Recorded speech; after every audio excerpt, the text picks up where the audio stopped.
അങ്ങനെ ഏറ്റവും മികച്ച ഷോർട്ട് ഫിലിമായി എനിക്ക് തോന്നിയത് നഫ്സ് അത് എലോൺ.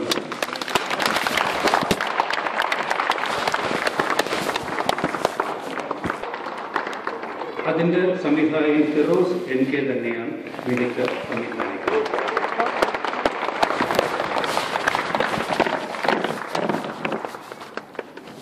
രണ്ടാമത്തെ മികച്ച ചിത്രമായി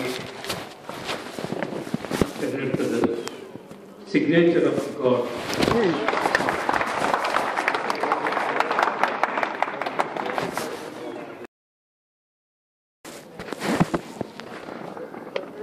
മികച്ച നടൻ മുഹമ്മദ് അസ്ലം.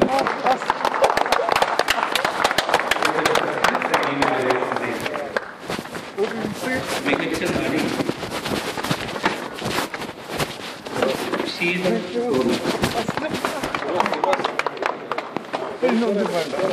ഐഷ എന്നുള്ള കഥാപാത്രം. അതില്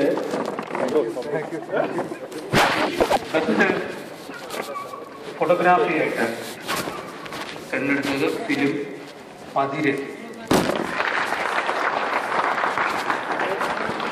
അതിൽ 3 പേരാണ് ക്യാമറ വർക്ക് ചെയ്തതായിട്ട് രേഖപ്പെടുത്തിയിട്ടുള്ളത്. ബുലാൽ, നിരാജ് ആൻഡ് സുനിൽ റായ്. അങ്ങനെ 3 പേരാണ് ക്രെഡിറ്റ് കാർഡിൽ.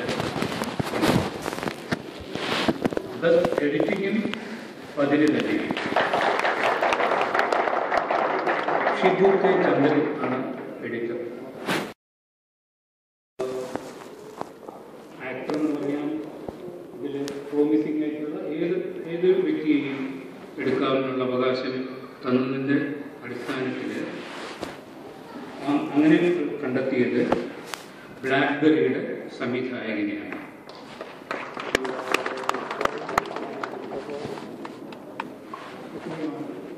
സ്ക്രീനിലെ മികച്ച ചിത്രത്തിൻ്റെ തന്നെ നഫ്സിൻ്റെ സ്ക്രീൻ പ്ലേ റൈറ്ററാണ്. Best screen play writer.